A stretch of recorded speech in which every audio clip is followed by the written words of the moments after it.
Atapu, Namaste, Haru Nefer. This is Kasank Maya Keparu with another video for you.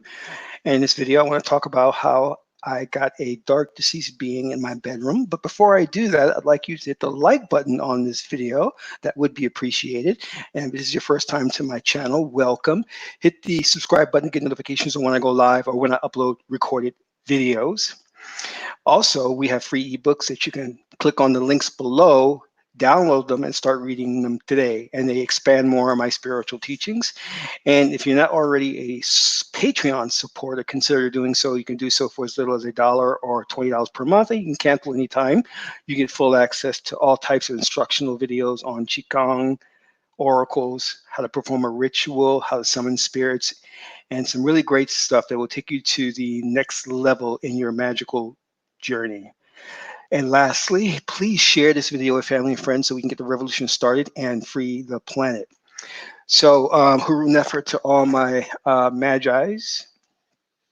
So let's do a little bit of talking today. Pretty interesting subject, I think, you know. So I think I had spoke to a number of you about a couple of weeks ago. And I told you about an incident that I was sitting in my bedroom and I caught something out the corner of my eye, and that was a book moving. And it kind of shocked me in a way. I wasn't afraid, but I actually saw it move. So I was like, that's peculiar. And I knew at that point that something was up. So let me just set this stage for you. If you're ever in your house or another house and things start moving, please know that you have a serious issue. All right. It's not something to be taken lightly. It's a serious thing. Okay. So I did a reading with the Oracle, found out it wasn't going to be any threat to me or anything like that. So I was like, okay, cool. All right. In fact, it had a message for me. So I deciphered the message and I'm like, cool, move on. Lo and behold, directly following that, I recall in my bedroom hearing really strange sounds. I mean, really odd sounds. And they weren't like ominous sounds or bad sounds. It's just they were very weird. And I just kept thinking, is there an animal in here? Do I have mice? And I know I don't have mice. There's just no way I have mice because I would hear things like as if they were being moved around. So I said, well, it's got to be in rodents, is it? And then I would hear other strange sounds. So last week, I'm lying in bed. My mate gets up and she just sits up and she's looking around. And I go, what? She says, I just heard the strangest thing. Did you hear it? I go, yeah, I kind of heard it too. I said, oh, crap. So we came home today and I said, hey, you know what? You're going to have to do a reading because if we're both hearing this, then there's something going on and we need to make sure of what it is. So she gets out the Modification to do her readings. Now, here's the funny part about this. Here's the funny part. So she's saying the prayer, getting prepped to do the reading. And for some odd reason, I just blurted out what it was because I kind of knew what it was. You know, because I'm very psychically in tuned. So I really perceive a lot of things outside of the visual spectrum of what we can see. In other words, you would associate this with the third eye, the ucha. So I'm pretty darn perceptive when it comes to these things. So I'm trying to get the card so you can show you. So she's about to do the reading and pick a card, and I just blurted out. I said, "It's a dark deceased." And then she picks a card and then she holds it up to me and she goes, "It's a dark deceased." I said, "Yeah, I kind of knew that's what it was. You know, that's not good news." And I'm like, "We're in trouble. It's pretty bad, you know." So I am recording this from a secret location. I can't go back into the bedroom. So the noises continue. And I want to explain a little bit about this so you can understand how to deal with something like this when it happens to you. A lot of people who are in drugs, who are in the underworld, seedy individuals, gangsters, murderers, they have dark deceits surround them. And because they may not be, the third eye, the ucha, is not open, they don't realize or see it. And what the dark deceit is attracted to is something dark within you. And it likes that, it feeds off that.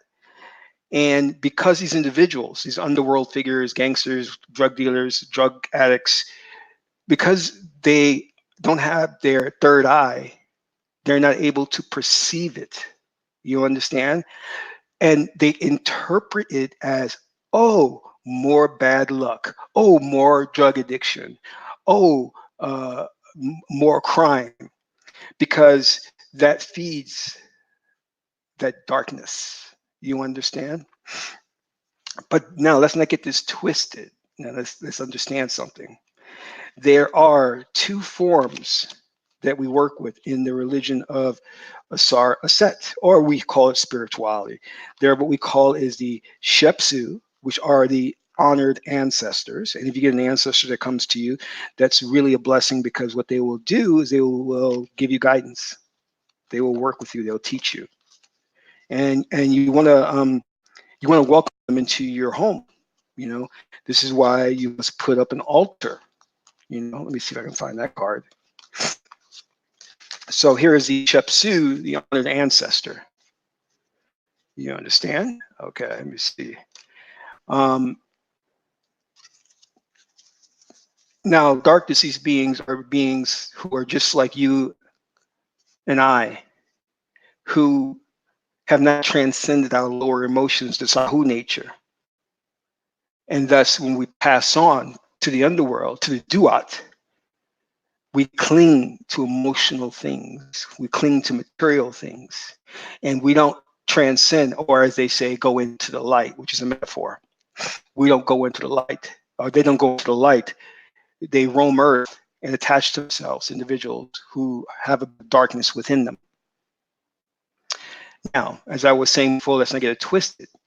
We live in a Western society that puts out propaganda about how you deal with these things. You must understand. So, the other part of the story is, and it leads into what I'm talking about here, is that I then went to the I Ching, the Chinese oracle, the I Ching. I always show this book to you guys. And I asked the I Ching, which is basically asking God, all right, we got a dark disease. What do I need to do to get rid of it? So basically, what the I Ching was saying was something I kind of already knew, you know what I mean? And it just confirmed it. This is what I mean by, we live in a Western society that puts out propaganda. It's got movies about haunted houses, poltergeists, Amityville horror, all of this stuff. I want you to understand that those are very, very rare cases, and most of them are fictional. Okay? You're not going to walk into a house and see things levitating. You're not going to walk into a house and hear some audible voice go, "Get out." That's not going to happen. And if it does happen, you need to get out. Okay? But what you will deal with will be things like dark deceits or maybe demons. And you'll need to know how to deal with them. And the way you deal with them is this. The first way you deal with them is, you must understand that everything is of God and everything serves a purpose. God created it for a purpose. So these things wouldn't exist if they don't serve a purpose. Do you understand? I know it's hard for some people to accept. The other thing you must know is that you are not to be afraid of these things, because they are natural elements of our existence. They're natural. They're just as natural as my mouse, you know? So you should not look upon them as something to be feared, to be put down. You must understand that in most cases, you need to build a relationship to find out what it needs in order for it to transcend. Otherwise, it's going to cause a problem. Now, there are many stages that you'll go through when you're working with these entities. If you ignore them, which is not a good idea, I do not advise you do that. They may get so upset with you and pissed with you because you're not acknowledging their presence, that they will form into an apparition in front of you. and it most likely will not be a pleasant one, and it will scare you. It will terrify you. And they tend to do that around 3, 4, 5 in the morning, and that will really get you. You ever been woken up by a hard-looking apparition? That will traumatize you for life. And please don't have children. So one of the things you need to do is that when you recognize these signs that you say, well, something's in here, something's going on, is to immediately address it. And as I said before, understand that it is of God. It is not to be feared. All right. As you have all of your TV shows and horror films, you're not supposed to be fearing these things. All right. They are natural phenomenons. You see, in your natural state, if your third eye was open, you would perceive them, you would see them, you would hear them. And as a magi, you would be evoking them. You would be evoking entities and spirits. So you would be accustomed to an interaction with them. I have people that come over to visit me, and we're sitting there, and they see light orbs pass right in front of them, and they freak out. And they go, Gaston, did you just see that? I say, yeah, it's nothing. It happens all the time. Don't worry about it. It's all good. So you have to understand, this is nothing to be afraid. Just like when you do an oracle reading and you're afraid that it's going to tell you something bad. Well, it's better to be what's the term goes? To be forewarned is to be forearmed, to be prepared for those situations where you may get into difficulties that the oracle is advising you to prepare yourself. So when you're working your magic, and if you're doing it in the proper way, and I talked about communicating with the ancestors my last video, a couple of videos ago, that you should be having a communication with them. You should have a relationship with them. So when you get down to, and once you open that doorway, let me just tell you this, once you open that psychic doorway, all things can come in. And sometimes it's not in your control and it's not your fault. Something can come in and you're going to have to deal with it. But these things that come in, read Francis Barton's book, The Practice of Magical Evocation. He says something very beautiful in the very beginning of it. These entities, these spirits, you have to understand, they look at you as you're their master. You're the one in control, you see? And if you don't exercise that control and if you don't show dominance, they will rule you, okay?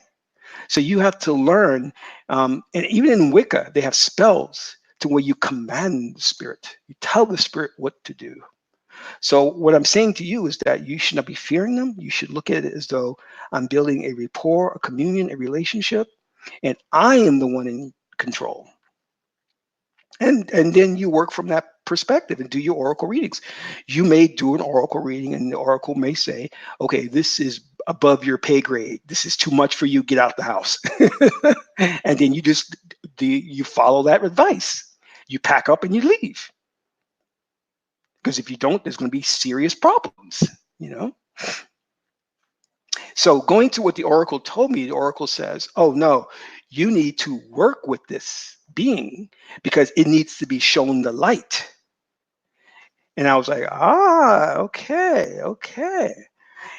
So I'm helping this being transcend. Do you understand? If you know there was anything that I need to be concerned about, the oracle would flag it. You know what I mean? It would flag that for me. This is the beauty of this spiritual system, that we have oracles that can give us advice. We have God directly at our fingertips. We have the hotline, the bat phone to God through the oracles. God, what's going on in my house? Is there an entity in here? Do reading. Okay, we did reading. God says yes. All right, God, who is the entity? God says it's a Shepsu, an honored ancestor. Put an altar together and welcome it. God, there's something going on in my apartment with me and my wives and my 16 kids. What do I do? God says, get out. Obey, get out. Don't question, get out. Sell the house, get out. That's what you do. God says, help the being transcend. Well, you've got some homework for you now, and unfortunately, you may not get a lot of sleep because ancestors and these beings love to do their thing in the middle of the night. And it can be taxing. It can be very taxing because you're not going to get any sleep because you're going to be lying there and you're going to hear it whispering into your ears. And it may be whispering in a different language, or it may say something that you may not fully understood what it said. And then you're going to be, what was it saying? What was that? And when I heard the sounds, I've never heard anything like those sounds before. And again, they weren't sounds to be afraid of, but they were just odd sounds. I've never heard sounds like that. I'm like, what is that? So I thought maybe, oh, my stomach is growling or something. But I said, no, it didn't sound like a growling stomach, you know? So I'm like, interesting. But if you panic, if you get fearful, then your mind will start playing tricks with you and you'll start seeing things that aren't really there, and it will make the situation worse. Many times when you're dealing with these entities, these beings, they can give you power. They can give you power, or at the very least, they will do your bidding. You say, hey, listen, you know what? I would really like to be a well-known screenwriter. Can you hook it up?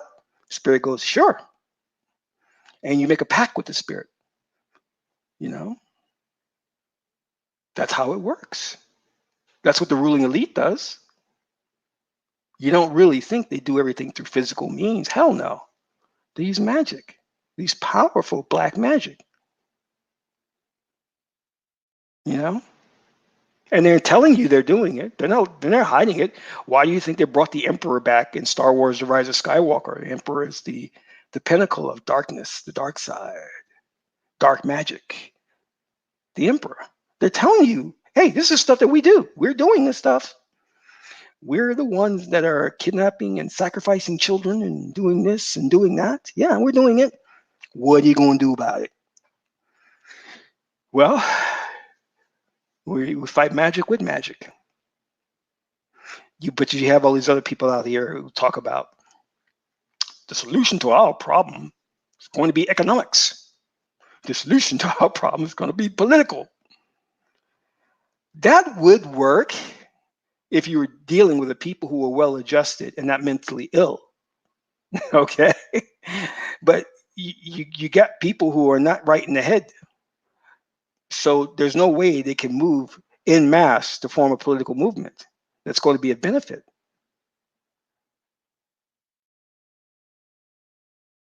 Does that make sense? And that's what the religion of Osir is about. Behavior modification, working with your flaws, rooting them out, and making you a better and more spiritual person. And along that journey, no one is perfect. No one is perfect. Try as hard as you may, you still may get a dark disease. You still may get an entity that gives you a problem. And you can say, well, I lived my life in the correct way, and I lived according to my art, so why is this happening to me? Well, more than likely, some way, shape, or form, you manifested it.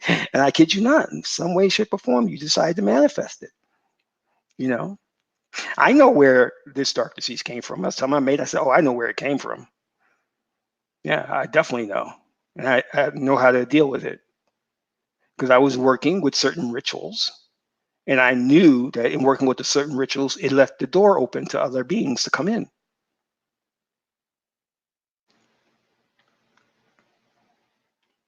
You see, when you start dealing with these entities, they're there to help us.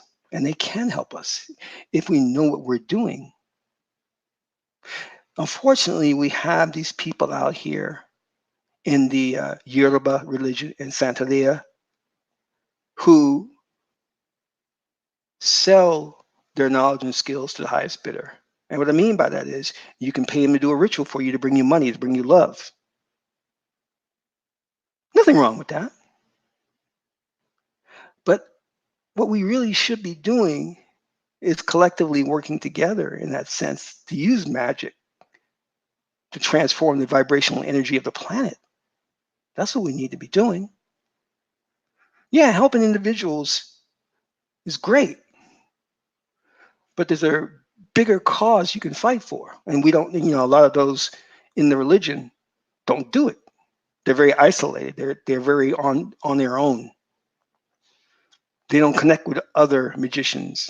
They don't connect with the wider, broader picture of what's going on in the world.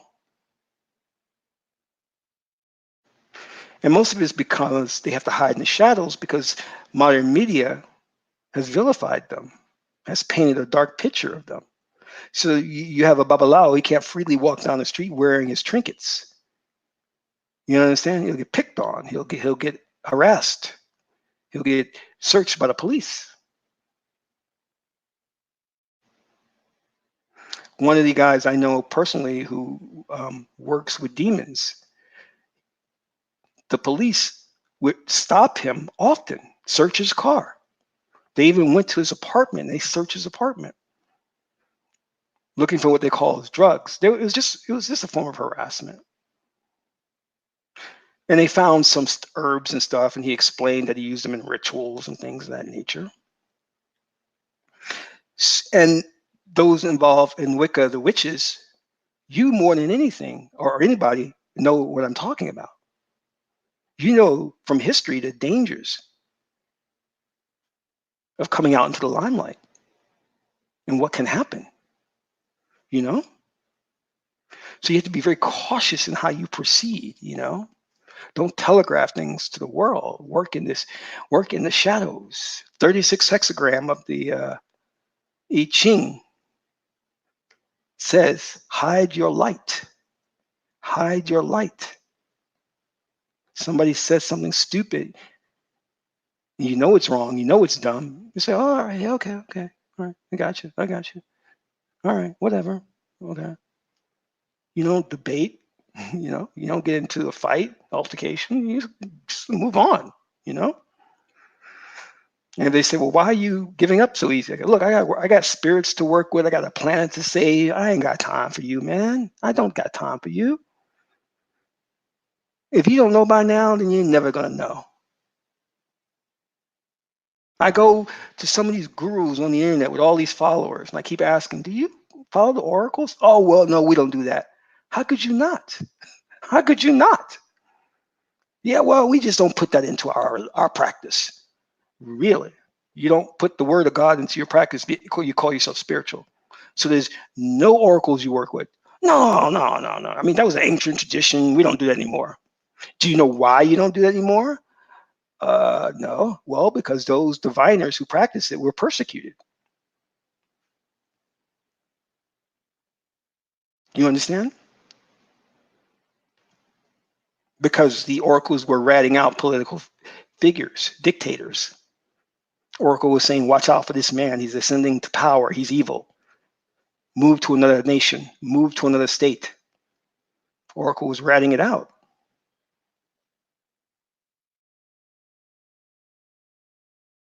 So I want you to understand that when you see these apparitions, when you see these entities, when you talk to these spirits, or if you have the opportunity to talk to these spirits, don't be afraid. In fact, the worst thing you can do is be afraid because then they'll step all over you. Remember, everything is of God.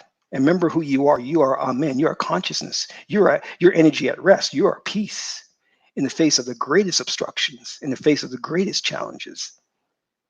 You have an infinite number of lives. Okay, you get hit by a car and you die. You're coming back. You'll do it all over again. You marry a woman, she kills you by poisoning your dinner. It's all right. You're going to come back and do it all over again. You're an infinite being. You're going to do this an infinite number of times, man.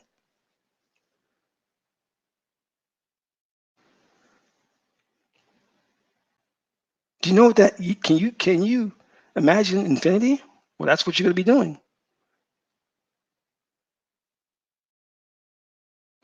See, you can't die. The body, the physical body, Geb, will die, but you cannot die. Who you are is consciousness that this transitions. That's all. And you become those ancestors. You become them when you pass on.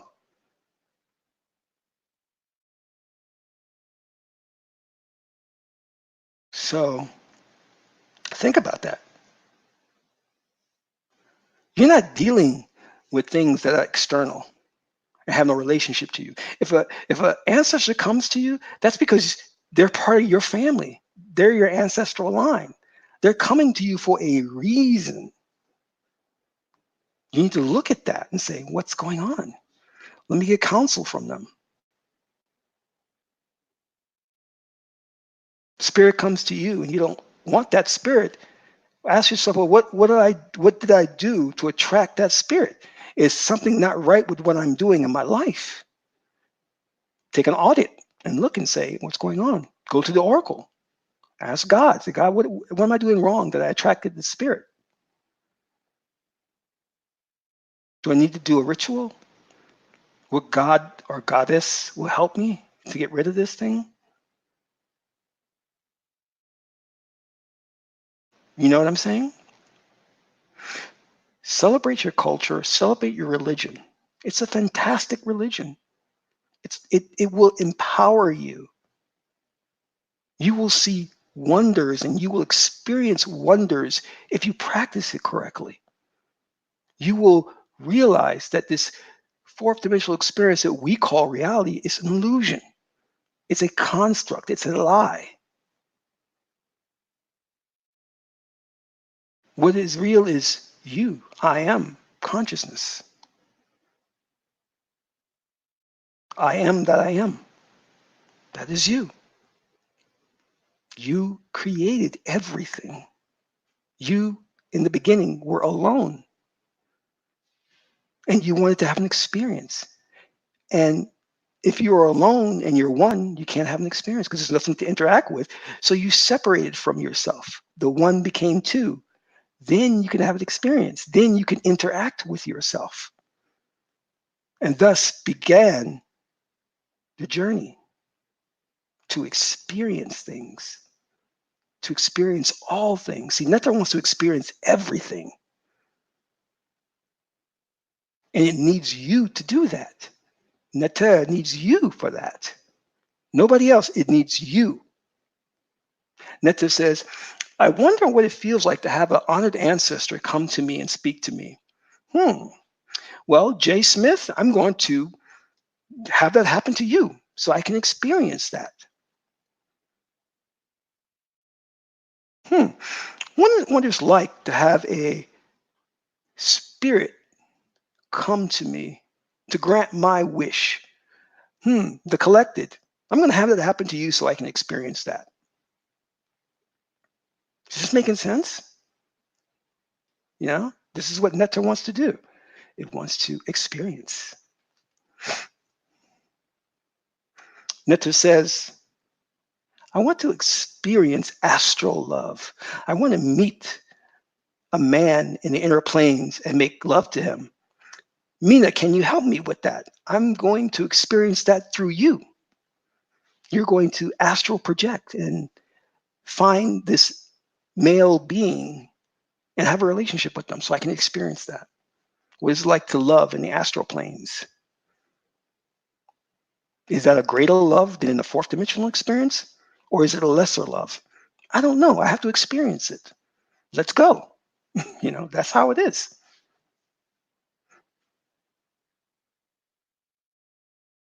So I want to thank you for tuning in.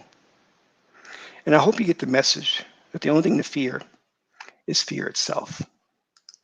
If that makes sense. If you get an opportunity, donate to the channel. And don't forget to get your Kemetic name. You can do that at yourkemeticname.com. So, as usual, this is Kasakma Keparu, son of Maat and Tuhuti. My aunt is the beautiful goddess Hedaru. Until my next video, Amen Ra.